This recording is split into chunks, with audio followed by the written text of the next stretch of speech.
ഈത്തപ്പഴം നട്ട്സ് ഉള്ളിൽ വെച്ച് ഇതുപോലെ ഉള്ളിൽ വെച്ച് എങ്ങനെ പൊരിച്ചെടുക്കാമെന്ന് നോക്കാം. അതിനായി ആദ്യം ഒരു പാത്രത്തിലേക്ക് കുറച്ച് മൈദ എടുത്തിട്ടുണ്ട്. അതിലേക്ക് ഒരു 1/2 സ്പൂൺ, ഒരു 1/4 സ്പൂൺ മതിയാവും, 1/4 സ്പൂൺ മഞ്ഞൾപ്പൊടിയും 1/2 സ്പൂൺ പഞ്ചസാരയും കൂടെ ചേർത്ത്, മധുരം കൂടുതൽ പേർക്ക് വേണ്ടവർക്ക് കൂടുതൽ ചേർത്ത് കൊടുക്കാം. പഞ്ചസാരയും കൂടെ ചേർത്ത് നന്നായി വെള്ളം ഒഴിച്ച് മിക്സ് ചെയ്തെടുക്കാം.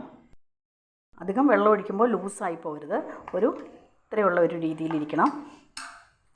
അതിലേക്ക് ഈത്തപ്പഴം നട്ട്സ് ചേർത്ത് വെച്ചിരിക്കുന്നത് നമുക്ക് ഇട്ട് കൊടുക്കാം. ഇതുപോലെ നന്നായിട്ട് വെക്കണം. അധികം വെള്ളമായി പോകരുത്, ഒട്ടും വെള്ളമായി പോകരുത്. എന്നിട്ട് ഓരോന്നും നമുക്ക് ഇതുപോലെ ഒരു പാൻ വെച്ച് അതിലേക്ക് ഇട്ട് വറുത്ത് കോരിയെടുക്കാം. ഓരോന്നും വറുത്തെടുക്കാം. കൂടുതൽ മൂത്ത് പോകണ്ട, അതുപോലെ വറുത്തെടുത്താൽ മതിയാവും. ഒരു ബ്രൗൺ കളറിലേക്ക് ആയി തുടങ്ങിയിട്ടുണ്ട്. അപ്പോൾ നമുക്ക് കോരിയെടുക്കാം. മൈദ ഒട്ടും ലൂസാവാണ്ട് നോക്കണം. വെള്ളം കുറച്ചേ ഒഴിക്കാവൂ, എന്നാലേ ഉള്ളൂ ഇതുപോലെ പുറത്ത് നന്നായിട്ട് ഈത്തപ്പഴത്തിൽ പിടിച്ചിരിക്കുകയുള്ളൂ.